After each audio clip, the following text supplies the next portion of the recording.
नमस्कार, चर्चा में स्वागत है आपका। मैं हूं अशोक श्रीवास्तव।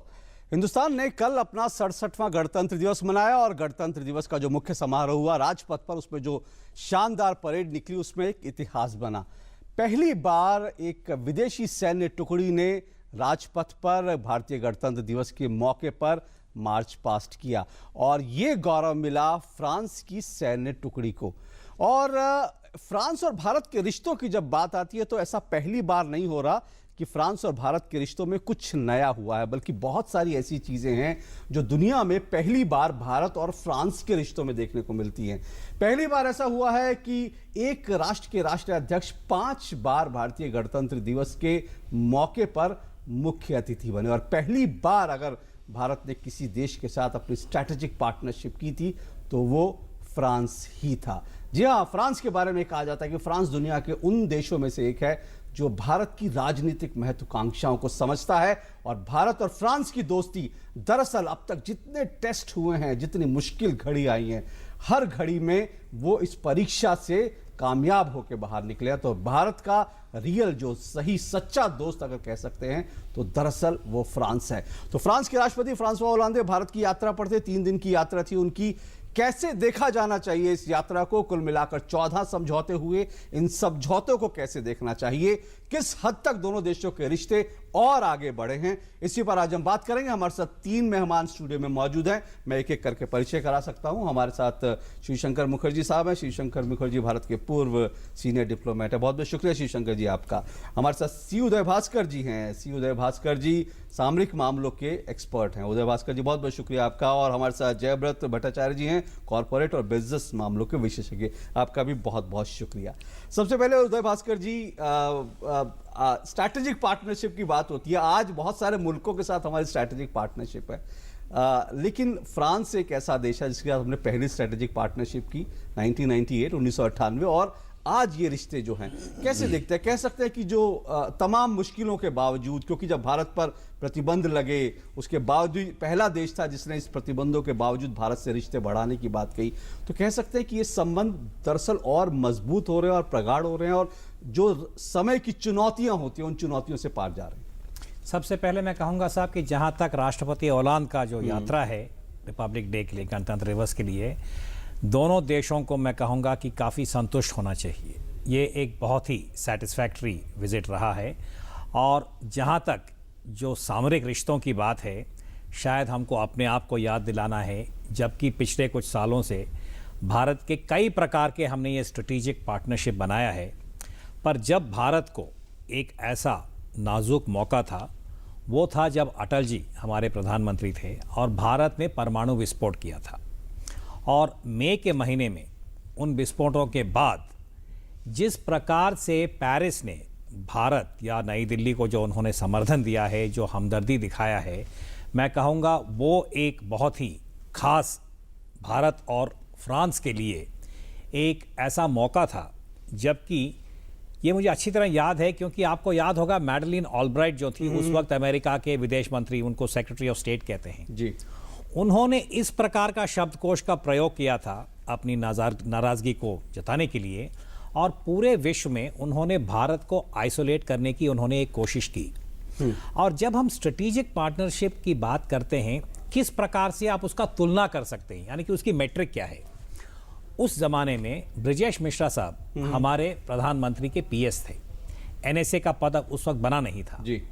और 10 दिन के भीतर टेस्ट के बाद उन्होंने पेरिस की यात्रा की और वहाँ पे इनकी मुलाकात हुई फ्रांस के राष्ट्रपति के साथ। और उन्होंने विश्व के मंच पे भारत के जो कारण थे, जो कंपल्शंस थे परमाणु विस्फोट करने की, पेरिस ने इशारा दिया कि भारत के साथ वो समर्थन देने के लिए तैयार है।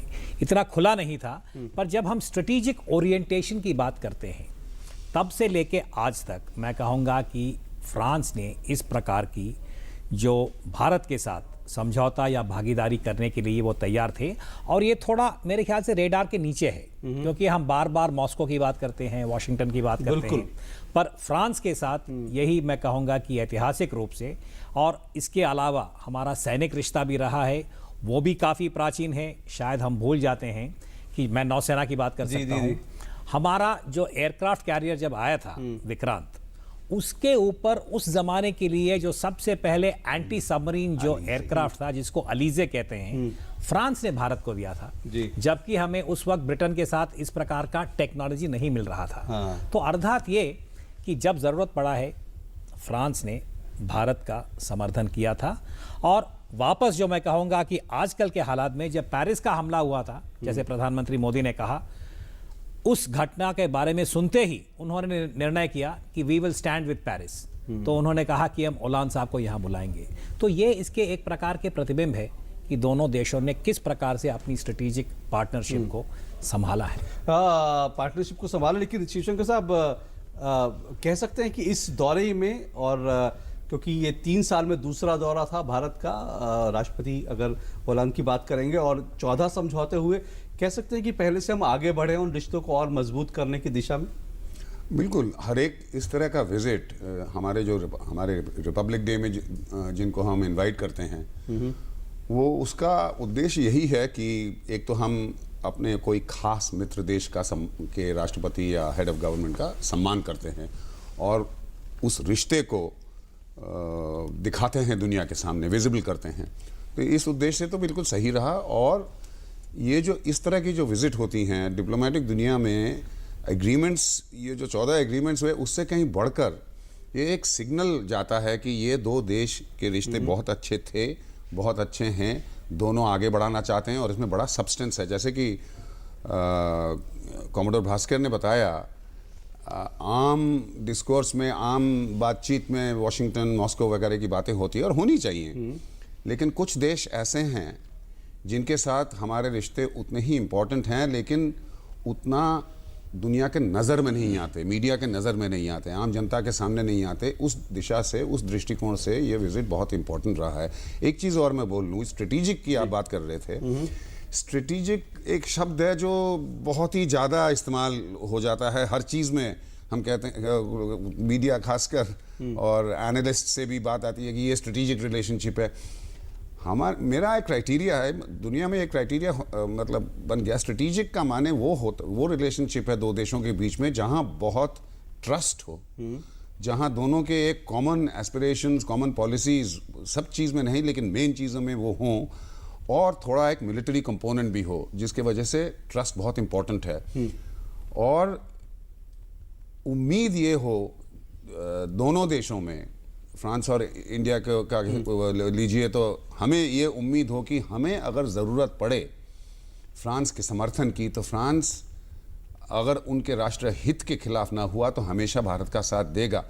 जैसे परमाणु विस्फोट का जो इन्होंने उदाहरण दिया, उसके पहले भी जब तारापुर हमारा जो पहला रिएक्टर था, न्यूक्लियर रिएक्टर, उसमें जब सैंक्शंस की वजह से, अमेरिका के पॉलिसी की वजह से हमें हैवी वाटर वगैरह दुनिया से नहीं मिल रहा था, तो फ्रांस ने दिया।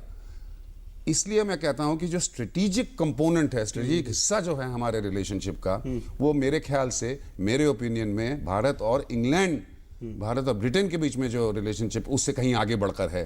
क्योंकि जब अगर संकट का, धर्म संकट में अगर ब्रिटेन पड़े, तो वो अमेरिका का साथ देगा ही, वो अमेरिका का साथ कभी नहीं छोड़ सकता। और लेकिन फ्रांस अमेरिका के पॉलिसी के खिलाफ जाने को तैयार है, और अगर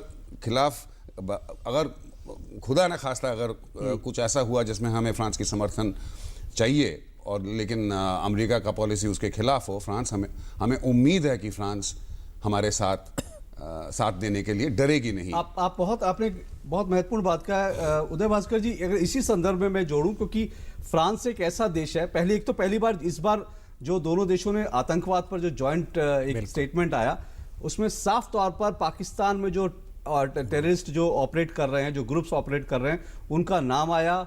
मुंबई और पठानकोट में जो आतंकवादी हमला हुआ, उनको जस्टिस दे, ये बात फ्रांस ने साफ तौर पर कही। और फ्रांस शायद एक ऐसा देश है कि अगर हम अपने पड़ोसी देशों पर नजर डालें, चाहे अमेरिका के साथ हम रिश्तों की बात करते हैं या रूस के साथ करते हैं, तो चीन और पाकिस्तान के साथ बैलेंसिंग एक्ट रूस के हों या फिर पाक या फिर अमेरिका को चलते हैं, लेकिन ये एक ऐसा देश है कि अगर भारत को हथियार बेचता तो अवॉइड करता है कि भारत के पड़ोसी देशों के साथ उस तरह की डील ना की जाए। तो उस सेंस में जो शिवशंकर जी कह रहे हैं वो वास्तव में वो बहुत खरी बात है। नहीं, बिल्कुल साहब, मुखर्जी साहब ने अभी जिस बात को रेखांकित किया है, मैं कहूँगा कि यह बहुत अहम है कि जब हम भारत के जितने भी द्विपक्षीय रिश्ते हैं उनका अगर हम तुलना करें पाकिस्तान के संदर्भ में, आप देख लीजिए चाहे अमेरिका हो या चीन या हाल में रूस, उन्होंने अपने राष्ट्रीय हित को एक प्रकार से आगे बढ़ाने के लिए भारत और पाकिस्तान के बीच में जो भी उन्होंने नीति अपनाया है वो भारत के हित में नहीं है और अंतर्राष्ट्रीय, मैं कहूँगा, कानून और मर्यादा के खिलाफ भी है, और ख़ास ये दहशतगर्दी के संदर्भ में। बार बार हम कहते हैं कि पाकिस्तान और पाकिस्तान की जो इंटेलिजेंस एजेंसीज़ हैं, खुफिया एजेंसीज़, वो दहशतगर्दी गुटों को समर्थन देते हैं, जैसे उन्होंने लश्कर को पाला है, जैश ए मोहम्मद वगैरह। परंतु अभी अभी ओबामा साहब ने पहली बार ये कहा है कि पाकिस्तान को और कुछ करना चाहिए। वहाँ भी आप देखिए शब्द किस प्रकार से वो प्रयोग करते हैं। चीन का तो बात अलग ही है क्योंकि उन्होंने पाकिस्तान को एक स्ट्रेटेजिक पार्टनर बनाया है भारत के खिलाफ। परंतु फ्रांस जब उनके डायरेक्ट नेशनल इंटरेस्ट के खिलाफ नहीं है तो उन्होंने एक प्रकार से एक एथिकल, और जो हम बार बार कहते हैं कि फ्रांस के सिद्धांत क्या है, डेमोक्रेसी, फ्रीडम, लिबरल वैल्यूज, इनको समर्थन देते हुए उन्होंने ये जॉइंट स्टेटमेंट, मैं कहूँगा कि ये पहली बार है कि दोनों देशों ने इतना एक अनएम्बिग्यूअस स्टेटमेंट उन्होंने हस्ताक्षर किया जहाँ पे सब गुटों का नाम दिया है। और आपको याद होगा मुंबई के हादसे में 2 फ्रांस के नागरिक भी मारे गए थे 2008 में। तो एक प्रकार का विश्व में मैं कहूँगा कि ये एक यूनाइटेड अप्रोच जो है, और उन्होंने टेररिज्म के कन्वेंशन के बारे में भी उसको भी समर्थन दिया है। तो मैं कहूँगा कि बाकी देशों के तुलना में खास टेररिज्म और दक्षिणी एशिया के जो राजनीति है उसमें फ्रांस का जो भूमिका रहा है और जो उनका ओरिएंटेशन रहा है ये काफ़ी खास है और उसे हमें पहचानना चाहिए। ज्योति भट्टाचार्य जी, एक अखबार के एडिटोरियल में देख रहा था, उसमें ये लिखा था कि इस दौरे में बहुत सारी चीज़ें थी, बहुत सारे जो हैं वो समझौते हुए, लेकिन वो एडिटोरियल में लिखा था कि ट्रेड और इन्वेस्टमेंट जो है वो कहीं मिसिंग था। आप सहमत हैं इस बात से? क्या नहीं, यदि आप समझौतों में देख रहे, मैं इसलिए मैं कह रहा हूं क्योंकि समझौतों में बहुत कुछ है, पर इस तरह की बात थी तो इसलिए मैं गहराई में इसमें जानना चाहता हूं कि दरअसल ट्रेड इन्वेस्टमेंट की अगर बात करते हैं तो इस तरह का फीलिंग क्यों है कि दरअसल शायद एक बात ये भी है कि जो संभावनाएं हैं, मतलब आज भी अगर देखें यूके और जर्मनी की तुलना में अगर दोनों देशों का द्विपक्षीय व्यापार देखें तो लगभग आधा है, तो शायद उन संभावनाओं को देखते हुए कह रहे हैं कि जो कुछ पहल होती है वो बहुत थोड़ी होती है। मैं आपसे सहमत हूं, परंतु ये जो फ्रांस और भारत के जो संपर्क है अर्थनैतिक और इंडस्ट्रियल, ये इसमें बहुत ऊपर जाने के, हम नीचे नहीं जा सकते। Sky is the limit. France की जो टेक्नोलॉजी है, कॉमोडोर साहब सामरिक क्षेत्र में कह रहे हैं, मैं बाकी कई क्षेत्रों में कहूँगा, फ्रांस की जो औद्योगिक जो टेक्नोलॉजी है, औद्योगिक जो क्वालिटीज़ हैं, फ्रेंच इंडस्ट्रीज़ के जो रिसर्च पोटेंशियल हैं, वो यदि हमें भारत को मिले, जी देखिए आप न्यूक्लियर रिएक्टर में देखिए, न्यूक्लियर एनर्जी में देखिए, यहाँ यदि हम इस आरेवा और लार्सन एंड टूब्रो, ये जेतापुर ये को आगे बढ़ा सकते हैं, ये हमारे लिए बहुत महत्वपूर्ण हो। इसका कोई अभी से हम इसको क्वांटिफाई नहीं कर सकते हैं कि आगे कितना बढ़ेगा। आप ठीक कह रहे हैं कि फ्रांस भारत में 8th लार्जेस्ट इन्वेस्टर है। इंडो फ्रेंच जो हमारे ट्रेड हैं वो केवल 8-9 बिलियन यूरोज हैं, तो सीमित हैं। इसको हम, इसकी उन्नति हो सकती है, इसमें बहुत प्रगति की स्कोप है। इन दोनों देशों के प्राइवेट सेक्टर, दोनों देशों में के बीच में जो अभी तक पूरा इनकी potential Indo French private partnership का अभी तक हम नहीं पहुंचे जी, परंतु बहुत स्कोप है आगे। और आप ये देखिए सोलर एनर्जी में देखिए आप। नहीं, मैं सोलर एनर्जी, उससे पहले एक जो फ्रांस सरकार का भी खबर है कि फ्रांस सरकार ने जो फ्रेंच डेवलपमेंट एजेंसी है जो कि विकास के लिए वित्त मुहैया कराती है, उस एजेंसी को ये कहा है कि अपने कुल वित्तीय व्यय का 60% भारत के लिए निर्धारित करे। ये आपको लगता है बहुत इंपॉर्टेंट एक महत्वपूर्ण पक्ष है ये, अगर इस तरह की? निश्चित रूप में। अगर यदि फ्रांस की डेवलपमेंट एजेंसी के 60% बजट भारत के लिए रखा गया है रिजर्व करके, जी। तो ये तो हम कहेंगे इससे बेहतर बहुत कम होती। यानी फ्रांसीसी सरकार, फ्रांस के शासन प्राइवेट इंडस्ट्री के माध्यम भारत से हाथ मिलाना चाहता है। जी। और फ्रांस में एक चीज़ मैं आपसे दर्शकों को भी बता दूं, फ्रांस में प्राइवेट सेक्टर और सरकार में जो रिश्ता है, संपर्क है, वो बहुत निकट है। फ्रेंच प्राइवेट सेक्टर सरकारी इनिशिएटिव को फॉलो करने के लिए वो हमेशा तैयार है, सर्वदा तैयार है।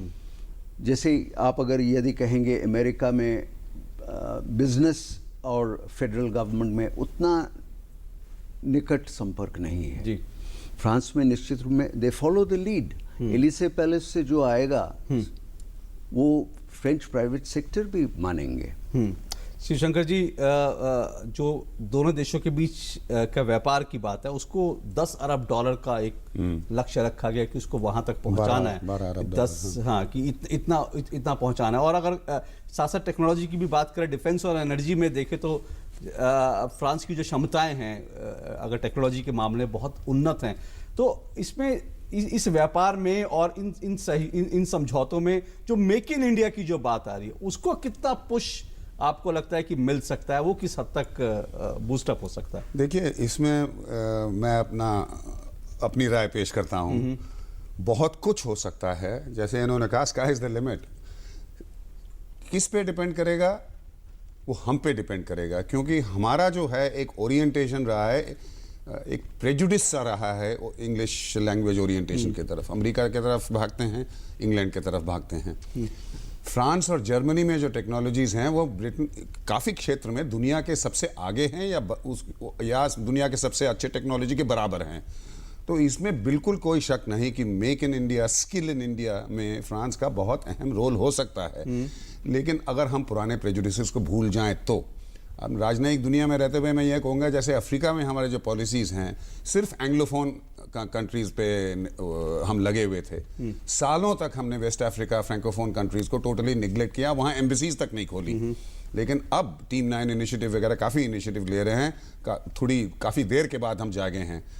तो एक तो ये रहा। दूसरा, फ्रांस की अहमियत इसी क्षेत्र में, इकोनॉमिक क्षेत्र में, पॉलिटिकल भी जुड़ा हुआ है। आफ्टर ऑल इकोनॉमिक्स और पॉलिटिक्स को अलग अलग नहीं करना चाहिए।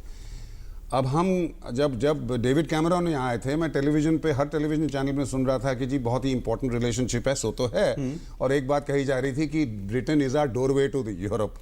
अब Britain is one of the smaller doors to Europe. इतना आप सुन लीजिए, मैं यूरोप EEC जब था वहाँ में उसके मिशन में डील कर चुका हूँ।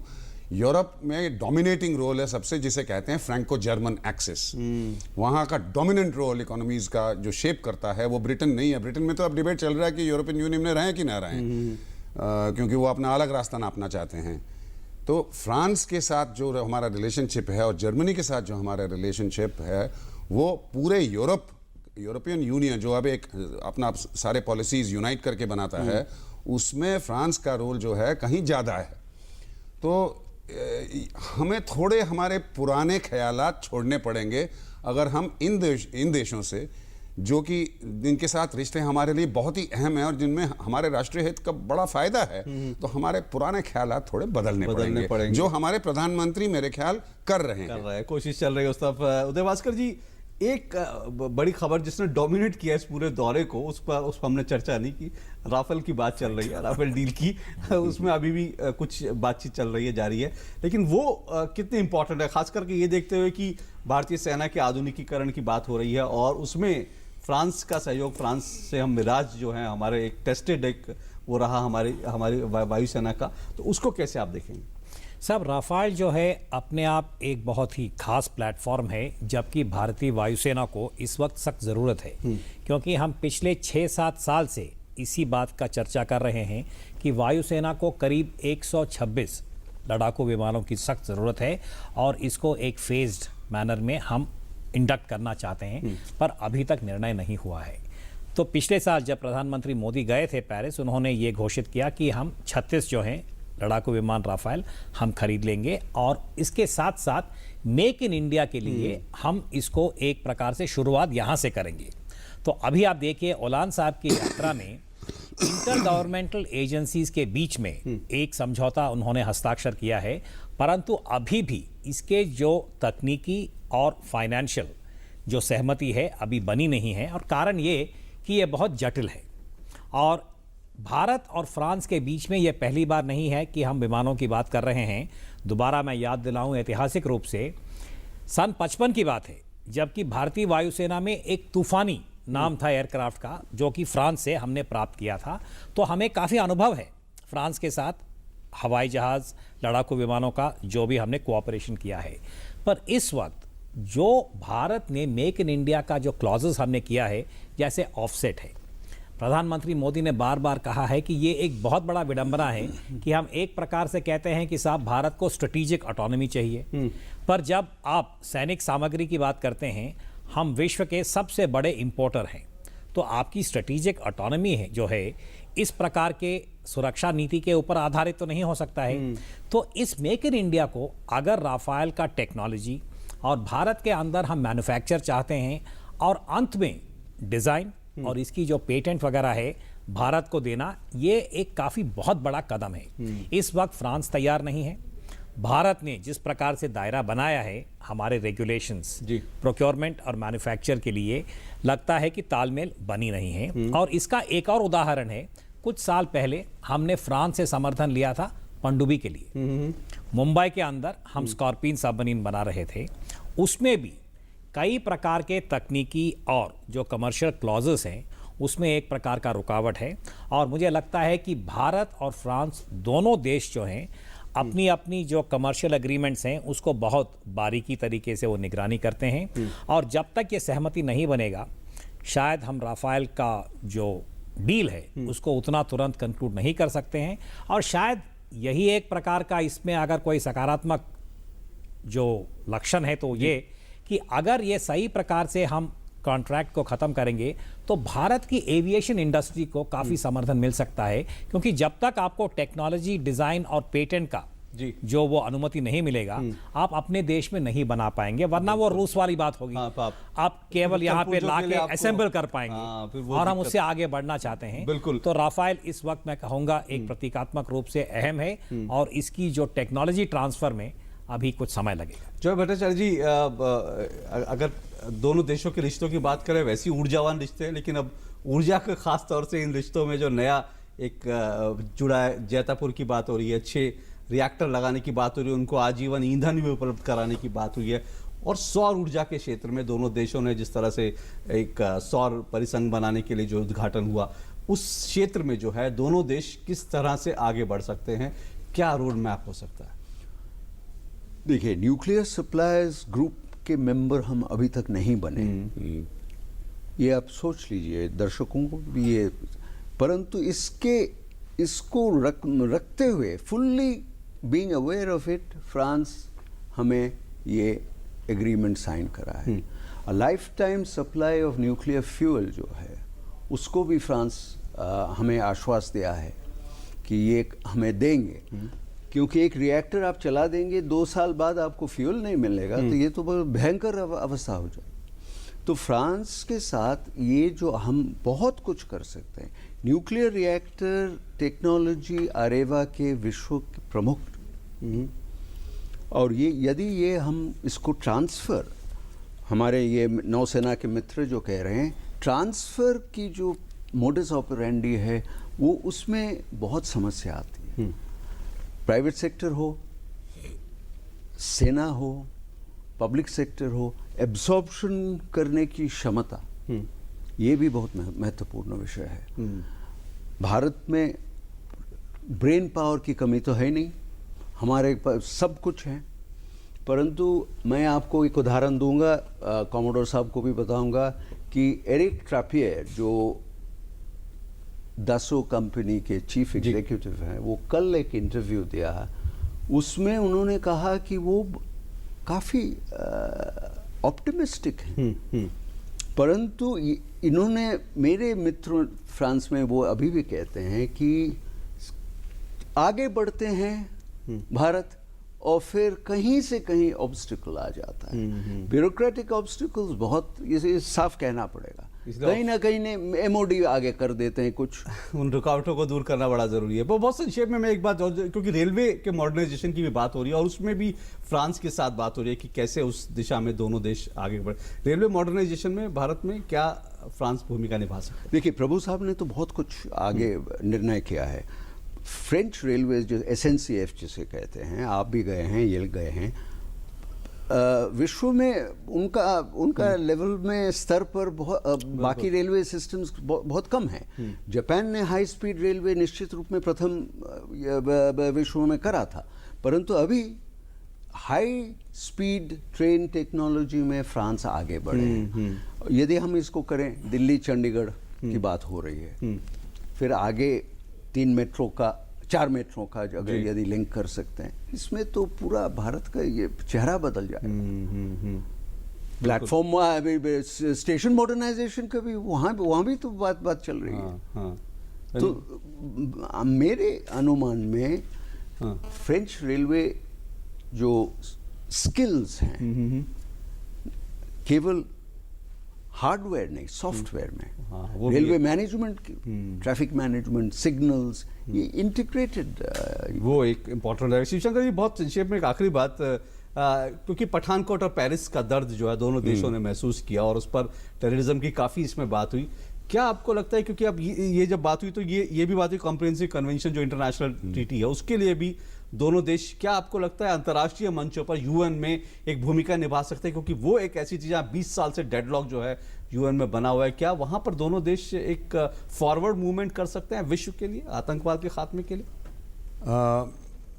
मुझे खेद है, मेरी राय तो यह है कि वो नहीं हिलेगा। 20 साल से रुका हुआ है सिर्फ इसीलिए। दो चीज़ें जो नहीं चाहते हैं, हर एक देश अपने राष्ट्रीय हित की तरफ से टेररिज्म को भी देखता है और लिप सर्विस तो सभी देते हैं कि टेररिज्म एक इंटरनेशनल प्रॉब्लम है, इंटरनेशनली इससे लड़ना पड़ेगा, इंटरनेशनल कोऑपरेशन सबसे ज़्यादा इंपॉर्टेंट है, इंटेलिजेंस शेयरिंग सबसे ज़्यादा इंपॉर्टेंट है, और कहने के बाद इमीडिएटली उनके एक्शंस जो हैं बिल्कुल उसको फॉलो नहीं करते। क्योंकि और वहाँ यूएन में जो है हमारा जो रेजोल्यूशन पड़ा हुआ है 20 साल से, वो इसलिए पड़ा हुआ है कि इसमें एक तो एक हिपोक्रेसी की बात है और दूसरी जो बात है वो है अपने अपने देश अपने अपने पॉलिटिक्स के राष्ट्रीय हित में। मसलन एक तो है कि one man's terrorist is another man's freedom fighter. अगर आप हिजबुल्लाह को कहेंगे, अरब लीग कहेंगे ये फ्रीडम फाइटर हैं, अमेरिका कहेगी ये टेररिस्ट है।